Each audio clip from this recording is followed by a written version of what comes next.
the experience has been not easy, but it has also been exhilarating. It has been fun. It has been, we have learnt a lot, quite a lot, from the perspective that we had at the very beginning.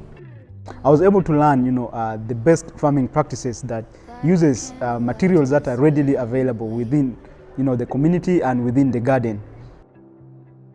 People labor so much to buy industrial fertilizer, chemicals to spray their garden. At the end of it all, they're harming the soil, they're harming, the microorganisms, and in turn, they're harming themselves because they're going to eat the same food which is laced with these chemicals.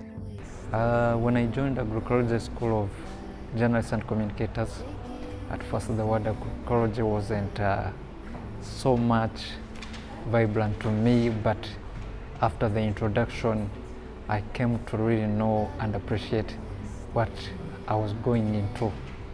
That was really important and beneficial to me as a person, to my family, but again to the nation and the world at large. I am one very happy person about this training because first of all, it has been enlightening. It is one training that you really look forward to each passing day because it touches us. From day one to where we are, I appreciate every facilitator. The introduction they gave, the explanation, then that personal attachment to what they were teaching us, relating it to our daily lives. It is really what impressed me. They showed you what you are learning and then how it applies affects you directly as an individual, which is different from other stories we tell. You're going to tell a story that does not affect you directly, but affects other people. But this one, now what we're learning, what you're going to communicate, directly affecting you as a person, your children, your wife, your husband, your kids. Personally, it has changed my mindset because through the field work that we went to, it has put a great impact into my life and to make me also believe that I can also practice agriculture alongside the work, the freelancing with the media houses that I'm working with. Realize that many people lose their crops in the garden, not because they want, but because of ignorance. They really don't know the right procedure and the right practice that they're supposed to do. Because most of them, if you are to see in northern Uganda, most farmers use chemical and it has impacted in their laziness because they believe that once I've used chemical, it will be very easy for me now to cultivate my land and then to weed my crop, to kill pests, not knowing that there are also traditional means that you can use to kill pests at the same time to kill weeds. As a journalist, I think the best we can do is to talk about the dangers of using chemicals so that the people know about it, so that they go back to their original way that our grandparents and our forefathers used to grow their crops without using chemicals. It's a call upon the Ministry of Agriculture to look into this, and then other policymakers, the members of parliament, to look into this so that we fight the GMOs. It's our lawmakers, or the policymakers, that is the MPs, and then the Ministry of Agriculture to put stringent measures so that the use of chemicals and other dangerous substances does not infiltrate the agricultural sector. I never knew anything about agroecology until I enrolled for this particular class. For starters, I would say, unlike my colleague, I knew something about agroecology because I had been in the field of reporting, environmental journalism, and also doing features and mini documentaries on the particular matter. But there was a difference between knowing about agroecology but understanding it. So for me, I would say that I knew about it in a concept that there is something called agroecology, but I did not understand it. Now this opportunity has allowed me to understand what agroecology really is. Agroecology skills have changed me, being that me as a person, I've become a change agent in my area, whereby some people, they use much of fertilizers in my area. And being that in Uganda, the government has introduced this parish development model, there is something which I taught them about using little land, using organic farming, not to use fertilizers, and they have appreciated that. And I'm so appreciative that people, they have come to utilize me as their change agent to ensure that at least agroecology can be learned in the whole of my area. My experience, I would say I joined maybe with an idea of agroecology, but not knowing that it's actually agroecology. Yes, I had seen it and my eyes were opened when we went to the farm, the field, and that's when I realized that I know this, I've seen it before, and I've seen some people practicing it, but not knowing that it's agroecology.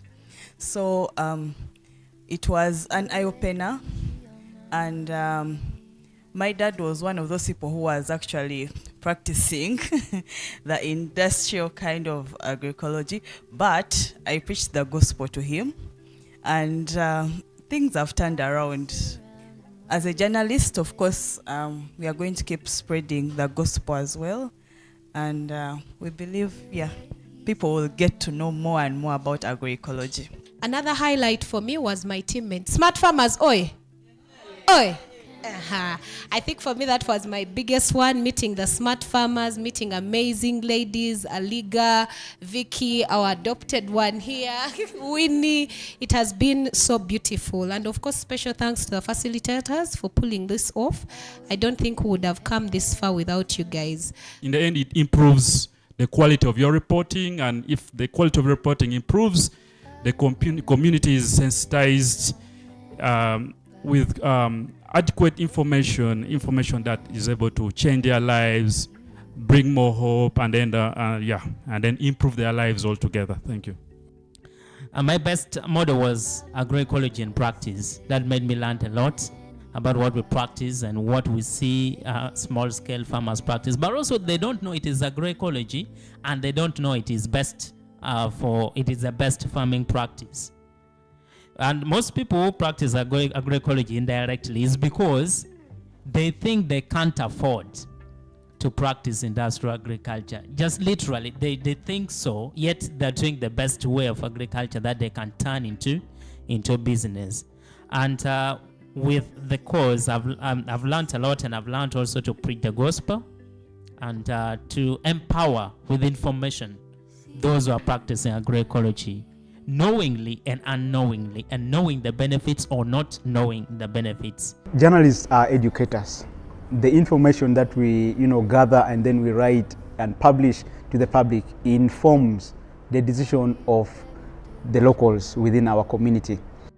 The biggest challenge right now that we have in our community is mindset change. Very many people have really tucked away and looked into conventional agriculture. I believe that with the tools and the right set of skills, we can influence mindset change and let people know more about agroecology. When I was coming in here, I wanted us as journalists to see how we can push for agroecology, how we can push for organic farming, because we see it has been eroded somehow by those pushing for conventional farming.